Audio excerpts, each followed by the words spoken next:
সরকারের পক্ষ থেকে আসা সর্বকনিষ্ঠ এবং সবচেয়ে বড় সুখবরটি হল বাজেটের নবম পে স্কেলের জন্য প্রয়োজনীয় অর্থ বরাদ্দ রেখে আনুষ্ঠানিকভাবে প্রজ্ঞাপন জারি করেছেন মাননীয় অর্থমন্ত্রী।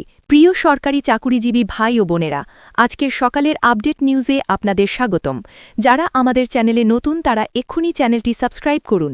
আর হ্যাঁ, অবশ্যই কমেন্ট করে জানাবেন আপনারা কে কোন জেলা থেকে আমাদের ভিডিওটি দেখছেন। তবে চলুন কথা না বাড়িয়ে আজকের সর্বশেষ সংবাদটি জেনে নিন। সরকারি চাকুরিজীবীদের বেতন ও ভাতায় এক যুগান্তকারী এবং বিশাল পরিবর্তন আসতে যাচ্ছে, যা দেশের প্রশাসনিক ইতিহাসে একটি মাইল ফলক হয়ে থাকবে। দীর্ঘ ১১ বছর ধরে সীমাহীন হতাশা আর অর্থনৈতিক টানাপড়নের মধ্যে দিয়ে যাওয়া প্রজাতন্ত্রের কর্মচারীদের জন্য এটি কেবল একটি খবর নয়, বরং এটি তাদের বেঁচে থাকার নতুন অবলম্বন। আজ মাননীয় প্রধানমন্ত্রীর উপস্থিতিতে সচিবদের সঙ্গে অনুষ্ঠিত এক অত্যন্ত গুরুত্বপূর্ণ ও জরুরি বৈঠক শেষে এই ঐতিহাসিক ও সময়োপযোগী ঘোষণাটি দেশবাসীর সামনে তুলে ধরা হয়েছে।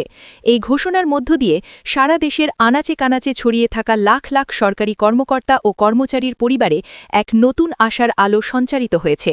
সরকারের উচ্চ পর্যায়ের নির্ভরযোগ্য সূত্র থেকে অত্যন্ত স্পষ্টভাবে জানানো হয়েছে যে আসন্ন ৯ লক্ষ কোটি টাকার বিশাল বাজেটের ভেতরেই নবম পে স্কেলের ব্যয় নির্বাহের জন্য একটি সুনির্দিষ্ট এবং মোটা অঙ্কের অর্থ আগে থেকেই সংরক্ষণ করা হয়েছে। এর সুস্পষ্ট অর্থ হচ্ছে বিষয়টি এখন আর শুধু আলোচনার টেবিলে বা ফাইলের ভেতরে বন্দী কোনো পরিকল্পনা নয়, বরং এবার বাস্তবায়নের দিকে অত্যন্ত দৃঢ় ও সুনিশ্চিতভাবে পা বাড়িয়েছে বর্তমান সরকার। এত বড় একটি জাতীয় বাজেটের মধ্যে পে স্কেলের জন্য আলাদা করে বিশাল বরাদ্দ রাখা মানেই এটি যে এখন সরকারের সর্বোচ্চ অগ্রাধিকার তালিকার একেবারেই শীর্ষে অবস্থান করছে তা আর বলার অপেক্ষা রাখে না।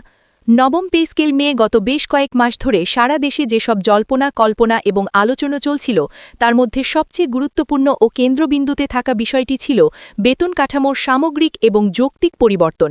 নতুন পে স্কেলে বেতন শুধু কয়েক হাজার টাকা বাড়ানোই হচ্ছে না, বরং পুরো কাঠামোটিকে একটি অত্যন্ত আধুনিক, বিজ্ঞানসম্মত এবং বর্তমান বাস্তবতার সাথে সামঞ্জস্যপূর্ণ একটি ফ্রেমে রূপ দেওয়ার সুদূর প্রসারী পরিকল্পনা গ্রহণ করা হয়েছে।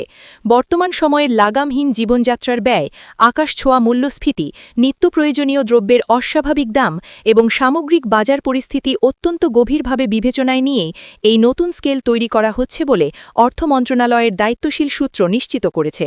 এই নতুন কাঠামোতে বিশেষ করে নিম্ন ও মধ্যম পর্যায়ের বা গ্রেডির কর্মচারীদের বেতন বৃদ্ধির ওপর সবচেয়ে বেশি জোর এবং গুরুত্ব দেওয়া হয়েছে। এর একটি বড় কারণ হল দীর্ঘ ১১ বছর ধরে অত্যন্ত স্পষ্টভাবে দেখা যাচ্ছে যে এই স্তরের কর্মচারীরাই মাস শেষে সবচেয়ে বেশি মারাত্মক অর্থনৈতিক চাপে থাকেন এবং পরিবার পরিজন নিয়ে মানবেতর জীবনযাপন করতে বাধ্য হন। তাই নতুন এই পে স্কেলে নিম্ন আয়ের এই কর্মচারীদের জন্য অত্যন্ত উল্লেখযোগ্য এবং অভাবনীয় হারে বেতন বৃদ্ধি হতে পারে, যা তাদের বর্তমান দুর্দশা লাঘবে সরাসরি ভূমিকা রাখবে। বেতন বৃদ্ধির পাশাপাশি সরকারি কর্মচারীদের জীবনমান উন্নয়নের জন্য বাড়তে পারে তাদের প্রাত্যহিক জীবনের সাথে সরাসরি যুক্ত বিভিন্ন আনুষাঙ্গিক ভাতা, যেমন বাড়ি ভাড়া ভাতা, চিকিৎসা ভাতা, যাতায়াত ভাতা, টিফিন ভাতা এবং অন্যান্য উৎসব সুবিধা। নতুন বেতন কাঠামোতে এই সমস্ত ভাতাকে বর্তমান সময়ের বাজার দরের সাথে মিল রেখে আরও অনেক বেশি বাস্তবসম্মত এবং যৌক্তিক করার সর্বাত্মক চেষ্টা করা হচ্ছে। বিশেষ করে শহর এবং এলাকা ভেদে বাড়ি ভাড়ার যে আকাশ পাতাল ভিন্নতা রয়েছে তা অত্যন্ত সতর্কতার সাথে বিবেচনা করে ভাতা নির্ধারণ করা হতে পারে। রাজধানী ঢাকা এবং বন্দর নগরী চট্টগ্রামের মতো ব্যয়বহুল মেট্রোপলিটন শহরগুলোতে জীবনযাত্রার ব্যয় অন্য যে কোনো জেলা শহরের তুলনায় বহুগুণ বেশি হওয়ায় এখানকার কর্মরত কর্মচারীদের বাড়ি ভাড়া ভাতা আনুপাতিক হারে অনেকটাই বাড়ানো হতে পারে। অপরদিকে আধুনিক চিকিৎসা সেবার অত্যধিক খরচ বিবেচনায় নিয়ে চিকিৎসা ভাতার পরিমাণও এমন একটি সম্মানজনক পর্যায়ে নিয়ে যাওয়ার কথা ভাবা হচ্ছে যাতে কোনো কর্মচারীকে অর্থাভাবে বিনা চিকিৎসায় ভুগতে না হয়। আরেকটি অত্যন্ত সংবেদনশীল এবং গুরুত্বপূর্ণ বিষয় হচ্ছে সরকারি কর্মচারীদের অবসরকালীন সুযোগ সুবিধা বা পেনশন ব্যবস্থা। নবম পে স্কেলে এই পুরনো পেনশন কাঠামোতেও একটি যুগান্তকারী পরিবর্তন আনার প্রবল সম্ভাবনা রয়েছে। সারা জীবন রাষ্ট্রের সেবা করা এই মানুষগুলোর অবসর জীবন যেন কোনোভাবেই অন্যের করুণার পাত্র না হয় এবং তাদের জন্য আরও অনেক বেশি নিরাপদ ও স্থিতিশীল পেনশন নিশ্চিত করা যায়, ঠিক সেই লক্ষ্যেই এই বিশাল পরিবর্তন আনা হচ্ছে। এতে করে যারা দীর্ঘ ২৫ বা ৩০ বছর ধরে অত্যন্ত সততা ও নিষ্ঠার সাথে সরকারি চাকরি করেছেন তারা অবসরের পরও একটি সম্পূর্ণ চিন্তামুক্ত, সম্মানজনক এবং স্বস্তিদায়ক জীবনযাপন করতে পারবেন। সরকারি এবং নীতি নির্ধারক সূত্রে আরও জানা গেছে যে নতুন এই পে স্কেলে পদোন্নতির ঝুলে থাকা সুযোগগুলোকে আরও প্রসারিত করা হবে এবং ইনক্রিমেন্ট ব্যবস্থাকেও সম্পূর্ণ ঢেলে সাজিয়ে আধুনিক করা হবে। অর্থাৎ আগের মতো শুধুমাত্র নির্দিষ্ট সময় পরপর স্বয়ংক্রিয়ভাবে বেতন বাড়ার পাশাপাশি এবার থেকে ব্যক্তিগত দক্ষতা, সততা এবং কাজের মূল্যায়নের ওপর ভিত্তি করে বিশেষ অতিরিক্ত সুবিধাও প্রদান করা হতে পারে। আজকের এই উচ্চ পর্যায়ের বৈঠকে মাননীয় অর্থমন্ত্রী অত্যন্ত কঠোর এবং স্পষ্ট ভাষায় বলেছেন যে পে স্কেল বাস্তবায়ন নিয়ে আর একদিনও অনর্থক দেরি করা হবে না। ইতোমধ্যেই জনপ্রশাসন মন্ত্রণালয়, অর্থ মন্ত্রণালয় এবং সংশ্লিষ্ট অন্যান্য সকল দফতরগুলোকে দ্রুততম সময়ের মধ্যে তাদের যাবতীয় দাপ্তরিক কাজ শেষ করার জন্য কড়া নির্দেশ দেওয়া হয়েছে। সচিবদের সঙ্গে দীর্ঘ আলোচনা করে পুরো প্রক্রিয়াটি সম্পন্ন করার জন্য একটি সুনির্দিষ্ট সময়সীমাও নির্ধারণ করে দেওয়া হয়েছে। সরকারের লক্ষ্য হল এই নির্ধারিত সময়ের মধ্যেই যেন খুব দ্রুত নবম পে স্কেলের পূর্ণাঙ্গ গ্যাজেট বা সরকারি প্রজ্ঞাপন আনুষ্ঠানিকভাবে প্রকাশ করা যায়।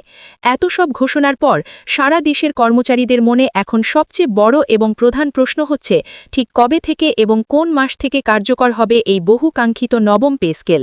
যদিও একটি সুনির্দিষ্ট এবং চূড়ান্ত তারিখ এখনও আনুষ্ঠানিকভাবে সরকারের পক্ষ থেকে ঘোষণা করা হয়নি, তবে জাতীয় বাজেটে এই খাতের জন্য আলাদা করে বিশাল অর্থ বরাদ্দ রাখা এবং নীতিগত প্রজ্ঞাপন জারি হওয়ার সুস্পষ্ট অর্থ হল খুব শীঘ্রই এটি শতভাগ বাস্তবায়নের পথে এগোবে।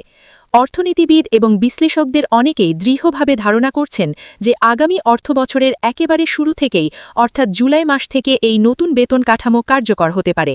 এছাড়া নতুন পে স্কেলের আওতায় সরকারি চাকরিতে সর্বমোট কতটি গ্রেড থাকবে, বেতনের সর্বনিম্ন ও সর্বোচ্চ সীমা ঠিক কত টাকা হবে, নিম্ন গ্রেড এবং উচ্চ গ্রেডের মধ্যে বেতনের আনুপাতিক ব্যবধান কত হবে, এসব অত্যন্ত জটিল বিষয়েও চুলচেরা বিশ্লেষণ এবং আলোচনা চলছে।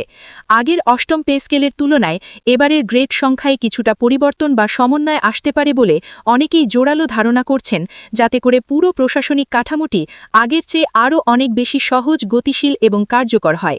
সরকারের এই বিশাল এবং সাহসী উদ্যোগকে অত্যন্ত ইতিবাচক এবং সময় উপযোগী হিসেবে দেখছেন দেশের শীর্ষ অর্থনীতিবিদরাও। তাদের মতে এই পে স্কেল যদি সঠিকভাবে এবং দুর্নীতিমুক্ত উপায়ে বাস্তবায়ন করা যায়, তবে এটি সরকারি কর্মচারীদের ভেতরে কর্মদক্ষতা, সততা এবং জবাবদিহিতা বাড়াতে এক বিশাল ভূমিকা রাখবে। একই সঙ্গে দেশের সামগ্রিক অর্থনীতিতেও এর একটি অত্যন্ত বড় এবং ইতিবাচক প্রভাব পড়তে বাধ্য, কারণ যখন লাখ লাখ কর্মচারীর হাতে বাড়তি টাকা আসবে তখন স্বাভাবিকভাবেই বাজারে মানুষের ক্রয় ক্ষমতা বাড়বে, যা দেশের শিল্প ও উৎপাদন খাতকে আরও সচল করবে। তবে এই বিশাল কর্মযজ্ঞের পথে বেশ কিছু কঠিন চ্যালেঞ্জও রয়েছে, যা সরকারকে অত্যন্ত বিচক্ষণতার সাথে মোকাবেলা করতে হবে।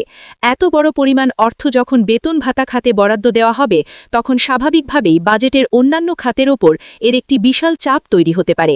তাই সরকারকে খুব সতর্কভাবে এবং সুপরিকল্পিতভাবে এটি বাস্তবায়ন করতে হবে, যাতে দেশের উন্নয়নমূলক অন্য কোনো খাতে অর্থের অভাবে কোনো ধরনের স্থবিরতা বা সমস্যা সৃষ্টি না হয়।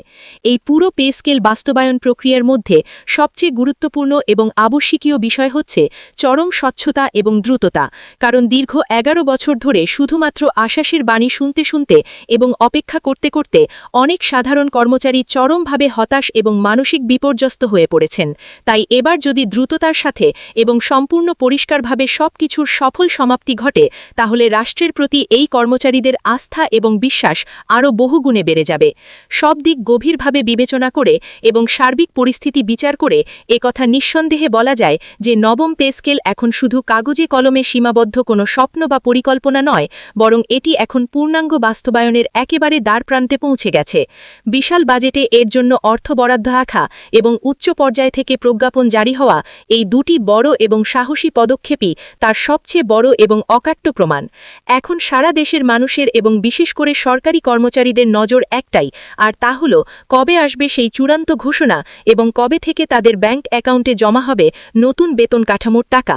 এই মুহূর্তে যারা সরকারি চাকরিতে কর্মরত রয়েছেন, তাদের জন্য এটি নিঃসন্দেহে শতাব্দীর অন্যতম বড় একটি সুখবর।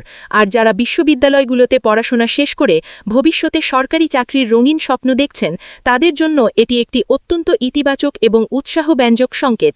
এই আনন্দঘন পরিস্থিতির মাঝে আরও একটি অত্যন্ত তাৎপর্যপূর্ণ এবং গুরুত্বপূর্ণ দিক উঠে আসছে, সেটি হল এই যুগান্তকারী নবম পে স্কেল বাস্তবায়নের পর দেশের মেধাবী তরুণ সমাজের মাঝে সরকারি চাকরির প্রতি আগ্রহ এবং আকর্ষণ আরও বহুগুণে বেড়ে যেতে পারে।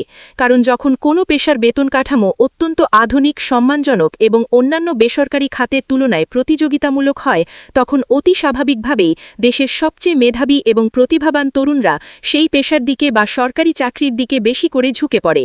এর প্রত্যক্ষ ফলশ্রুতিতে আগামী দিনে সরকারি সেবার মানও অভাবনীয়ভাবে উন্নত হওয়ার এক বিশাল সম্ভাবনা তৈরি হয়। এছাড়া নতুন এই পে স্কেলের মাধ্যমে শুধু যে কেবল টাকার অঙ্কে বেতন বাড়ানোই তা কিন্তু নয়, বরং সরকারি দফতরগুলোতে একটি সুস্থ এবং সুন্দর কর্মপরিবেশ উন্নত করার বিষয়টিও এবার সরকারের কাছে সমানভাবে গুরুত্ব পাচ্ছে। বিভিন্ন মন্ত্রণালয়, অধিদপ্তর ও পরিদপ্তরে কর্মচারীদের প্রতিদিনের কাজের চাপ, তাদের ওপর অর্পিত দায়িত্ব এবং কর্মঘণ্টার বিষয়গুলো অত্যন্ত গভীরভাবে বিবেচনায় নিয়ে একটি সুন্দর এবং ভারসাম্যপূর্ণ প্রশাসনিক কাঠামো তৈরি করার জোর চেষ্টা চলছে। এতে করে সকল স্তরের কর্মচারীরা আগামীতে আরও অনেক বেশি মানসিক স্বস্তিতে এবং শতভাগ মনোযোগ দিয়ে তাদের ওপর অর্পিত রাষ্ট্রীয় দায়িত্ব পালন করতে পারবেন।